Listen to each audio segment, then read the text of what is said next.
Hey guys, what's up? This is Official J-Man the Realist coming back to you with another video, and today we're going to be talking about a few things that's going on in the gaming space, and let's get started. So the first thing I wanted to talk about is the future, game events that are coming out March, April, May, and June, and I think it goes all the way to July. So the first one is the Future Game Show, which is a spring showcase for 2023. That's actually today from 6 p.m. to 8 p.m. Eastern time. So, if you want to check it out, future games that are coming out. I'm not sure what games they're going to be showing because every year it's kind of like different. I remember one year it was mainly PC games, that they showed, and maybe they showed like a couple of console games. But this year, it might be different. There's a lot of games coming out since, a lot of games got pushed back to 2023, 2024 because of COVID. So it's going to be a lit time between 6 p.m. to 8 p.m. Eastern. The next one is on March 24th. It's called the HappyNet Game Fest 2023 Spring Campaign. I don't know much about this one, but if you're interested in this one, it seems like Japanese games. It comes out, it starts March 24th at 10 p.m.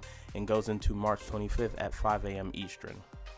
Which, kind of reminds me of the Tokyo Game Show because I totally missed all of that. And I woke up and I, tried to go on there and I thought it was live and it wasn't live. Yeah, oof. The next one, which I'm sure a lot of people are interested in, is Sword Art Online game 10th anniversary project, The Igniting. I know they're coming out with a game this year in October, and that's on March 30th from 6:30 a.m. to 8 a.m. Eastern. A lot of these showcases are at either 6 p.m. or 6:30 or 6 a.m. But if you're interested in that one, that showcase is on March 30th. The next one is Nobuga.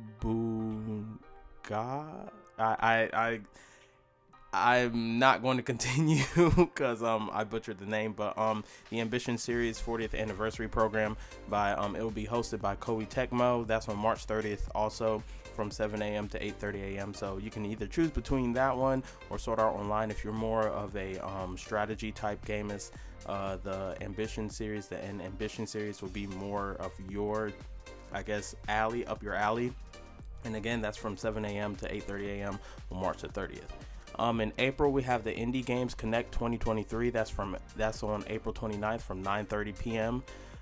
Going into April 30th, 3:30 a.m. My goodness, yeah, I probably won't be up for that. And Konami will hold the Independent Games Exposition Indie Games Connect 2023 at the Konami Creative Center. And yeah, if you like indie games, tune into this one. Again, it's April the 29th. Put it on your calendar through April the 30th. The next one I'm most excited for is the Shin Megami Tensei 30th anniversary. Obviously, Atlas will be hosting this. It doesn't have a time, but it's from May 4th through May 6th. So we might get an announcement of a new Shin Megami game. And, we might get those other previous Shin Megami games onto Xbox and PlayStation, even though the last time they had their Persona announcement, the Persona anniversary thing, they didn't announce. I don't believe they didn't announce the games coming to Xbox and PlayStation. I think Xbox was the one to showcase that on their show, that it's coming to Game Pass, and then later on, it's coming to PlayStation and all that stuff. So obviously the one that everyone is waiting for, June 2023, is full of showcases. We got the Summer Game Fest 2023 showcase event. I guess this is replacing E3, the Summer Game Fest, because I don't think there's E3 this year, or there might be an E3 this year, but I know Xbox, PlayStation, and Nintendo pulled out. Like they're the big three are not at E3 anymore. But it doesn't mean that there's not going to be any good AAA games, being shown off at E3. But so we got the Summer Game Fest 2023 showcase event on June the 8th. Then June the 11th, we have two. We have Starfield, the Starfield Direct, which is probably going to be an hour, maybe 2 hours. I'm not sure. I know it's going to be a long direct showcasing the different, things you can do, the leveling up system, the weapons, and, the physics of the game and, everything about the game. So that's going to be a long direct. And then I'm guessing like right after that, in June 11th, we have the Xbox Game Showcase 2023. Last year it was 90 minutes, and it was just trailer after trailer after trailer after trailer of games that are coming to Xbox. So I'm very curious of like how they're going to do this. Like, I'm guessing just Xbox in general is going to be a 3-hour, maybe 4-hour showcase on June the 11th. You know, between Starfield, Bethesda Starfield, and just the regular Xbox Game Showcase.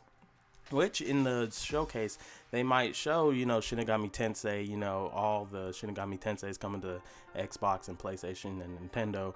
But you know, that might be for May 30th, right? Yeah, no, May the 4th through May the 6th. May the 4th be with you, Star Wars. But yeah, that might be on May the 4th. I'm not sure. Maybe they might announce a new game from May the 4th through May the 6th, even though they did not announce a new Persona game on, you know, the Persona anniversary. Even though we know Persona 6 is in the works, they didn't announce it. So you never know. But those, and then last but not least, on July we have the Bit Summit Let's Go. I'm really not, I guess it's another maybe Japanese showcase from July 3rd. It's on from July 13th 9 p.m. to July 16th 4 a.m. Eastern time. I'm not sure when the Tokyo Game Show. I think the Tokyo Game Show is going to be in August or September. I'm excited for that too, you know, because I don't know, you know, Xbox, you know, brings a big presence to the Tokyo Game Show now because they're trying to make a big push in Japan. So it's kind of interesting to see what JRPGs or Japanese type games are going to be on Xbox, you know, because, you know, Nintendo and PlayStation, they're obviously going to get, you know, the JRPG Japanese games, but it's kind of interesting to see, you know, what Xbox has up their sleeve, since, you know, Phil Spencer said they're trying to bring more Japanese games to the Xbox platform. But yeah, let's go on to the next topic. So the next topic we got here is Hellblade 2 with the Unreal Engine video that gave us basically a glimpse at the graphics in the future. So the article goes as Epic Games held a little showcase at the Game Developers Conference earlier, not today, but yesterday, called State of Unreal, designed as a way to keep everyone who makes games up to date on what's in store for the industry dominating Unreal Engine. And one of the trailers they showed was one of the shortest videos they showed, and perhaps, you know, the most impressive is the clip from Ninja Theory, Senua's Saga Hellblade 2, and it looked really good. They showed you her face, and then they showed you Senua's face, and it was like amazing. It was really good. And now there was some weirdness, you know, with the lips and the teeth, but I guess that's her exaggerating I guess her face in a way. And I mean, to me it still looked amazing. Like one of the quotes here in the article says it still doesn't look real. There's something about the exaggeration of the lips and her teeth that I can't fully explain, but it still looks amazing. So the further we get in, you know, in the future, the more games will look realistic. Now, you still have some art style games like, you know, Persona, Soul Hackers, or other games, or, you know, your 2D side-scrolling games, The Legend of Zelda, that are artistically, you know, more cartoony or more anime type of animation. But games like, I guess, like Hellblade, Senua's Saga, and, you know, soon Halo's going to be in going on Unreal Engine. So the further we get into the future, the more these games will look realistic, which, you know, is crazy, but it's not so crazy, because that's what everything's been leading up to. So let's go on to the next article. Okay, so the next article we're going to talk about is Redfall. Microsoft canceled PS5 version after Bethesda acquisition Arcane director. So I'm gonna read this article for y'all. So and the article's also going to be in the description down below. Arcane was developing a PlayStation 5 version of its upcoming first-person vampire shooter Redfall before Microsoft acquired Bethesda in 2020. However, following the acquisition, the PS5 version of the game was canceled by Microsoft, according to Arcane director Harvey Smith in an interview with IGN France. And I think he also tweeted it too. It was also a tweet. But discussing this with IGN France, Smith said, we got bought by Microsoft, and that was a huge capital C change. They said no PlayStation 5. Now we're going to do Game Pass, Xbox, and PC. Smith said Arcane didn't mind the decision, even if Redfall was originally meant to release on PlayStation, Xbox, and PC. Support from Game Pass and having to worry about one less platform, one less complexity, Smith told IGN France. And Game Pass has a ton of people that can play. It could be our biggest game ever because of the 30 million Game Pass members, or whatever that number is. And it goes on to say, news of this canceled PS5 version of Redfall doesn't come as much as a surprise when Redfall was revealed during a 2021 Xbox and Bethesda E3 showcase. It was revealed as an Xbox console exclusive. And considering it's par for the course for companies like PlayStation, Xbox, and Nintendo to keep their first-party releases off of competitor consoles. It's also not surprising Microsoft opted to make Redfall an Xbox exclusive after it acquired Bethesda. So a spokesperson for Microsoft responded to this story with the following statement. The statement I'm going to put up in the video so y'all can read if y'all want to read along with me, whatever you want to do. It says, we haven't pulled any games from PlayStation. In fact, we've expanded our footprint of games that we've shipped on Sony's PlayStation since our acquisition of ZeniMax. And the first 2 games we shipped after closing were PlayStation 5 exclusives.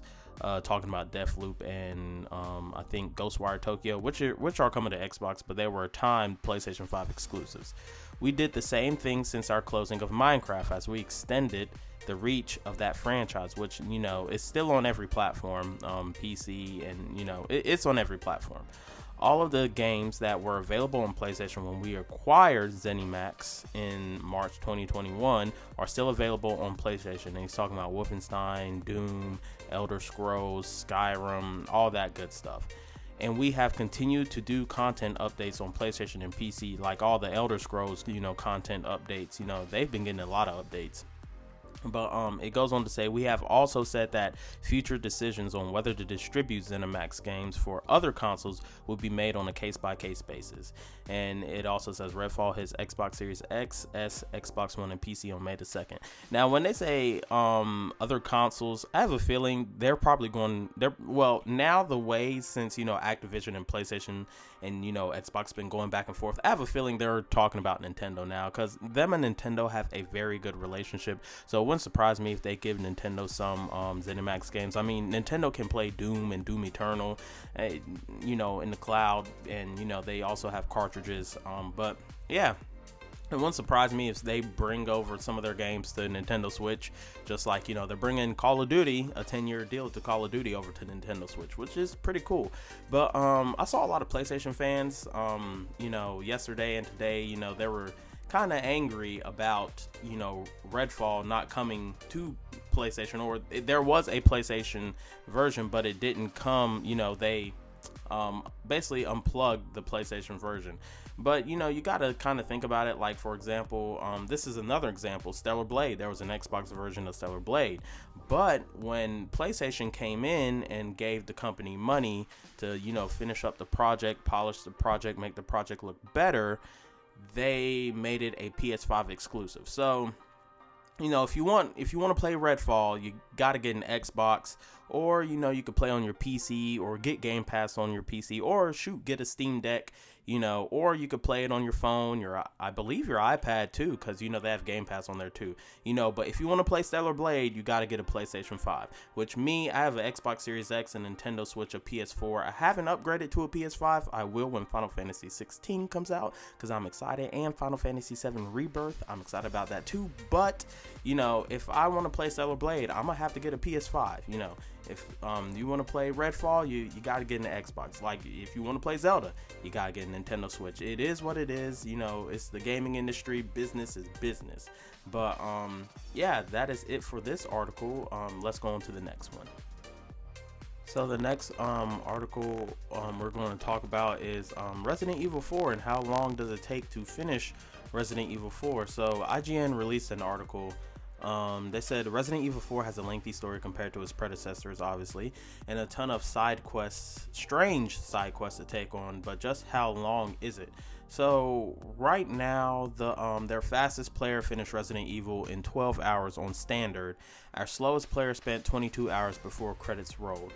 So you can expect a pretty, balanced game. I know Resident Evil 2, it took me, I want to say well, maybe 20 hours the first run, 14 hours the second run. Resident Evil 3 took me like 4 hours to finish. It was a 2-day game for me. I streamed it on Twitch, and it was just fast. So I'm glad this one is a little bit longer. I'm probably going to take my time, do all the side quests and everything, and it's probably going to take me 22 hours before the credits roll to finish. And we're going to go ahead and go on to the next article. So the last thing we're going to be talking about today is the Nintendo Switch successor, and the chip rumors are doing the rounds again. So in this article, it says, over the past few days, rumors of the Switch successor, system on chip, SoC, have been surfacing online, which has got people speculating once again which chip will be used for the upcoming console. Initially, Ori XDA, known for accurately leaking smartphone-related tech, claimed that the Switch successor would use a NVIDIA Tegra chip for the next console that's manufactured from 5LPP.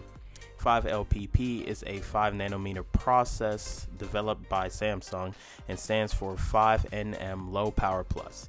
If you're not up on your microchip lingo, that basically 5nm Low Power Plus is the lingo for the 5nm 5LPP. Previously, the Tegra 239 has been the popular rumor, with an NVIDIA employee confirming its existence last year. However, later, Aura XDA later backtracked on this info, saying that the chip had been dropped a few days ago following NVIDIA's change from Atlan to Thor after the former was canceled.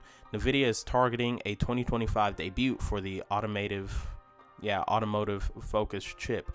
Many rumors and our own predictions believe that the new Switch will be out either in late 2023 or sometime in 2024. Shoot, it might be 2025 since this chip is coming out in 2025.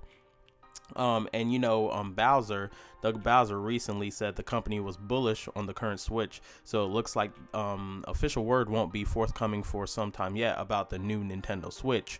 So that means they have plans for the original Switch from 2023 and maybe beyond, maybe till 2025. But there's also another chip floating around, another potential option, and that option is the Orin NX 16GB, which is a much more costly chip that promises a higher teraflop, or aka T-flop, rate that would put the console roughly in line with the PlayStation 4's performance, which is 1.84. That would be pretty, it wouldn't surprise me, because a lot of people have been saying the Switch is off of Xbox 360 and PlayStation 3 graphics or whatever, and I know they did use, I want to say, either AMD or NVIDIA to up their resolution and graphics. I don't know if they've done it yet. I think they've already did, but I could see the next Switch having either last gen graphics, I guess, like the PS4, maybe a PS4 Pro or an Xbox One X.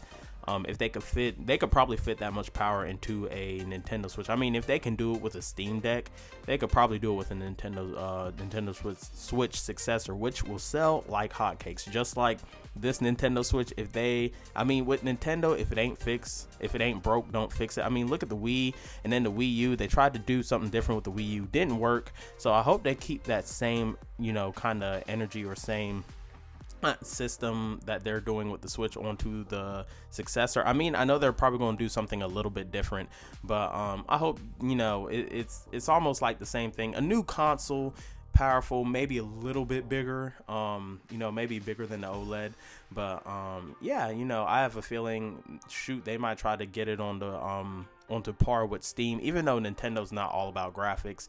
You never know with Nintendo. But if you like this video, hit that subscribe button. Don't forget to hit that like button, and also don't forget to hit that notification bell to be notified when I post videos. And also comment down below of what's your most anticipated game of this year. And I guess comment down below which article you would like to have talk about, or down below in the comments. And that is it for today. I hope everyone has a wonderful day. Official J-Man the Realist is out.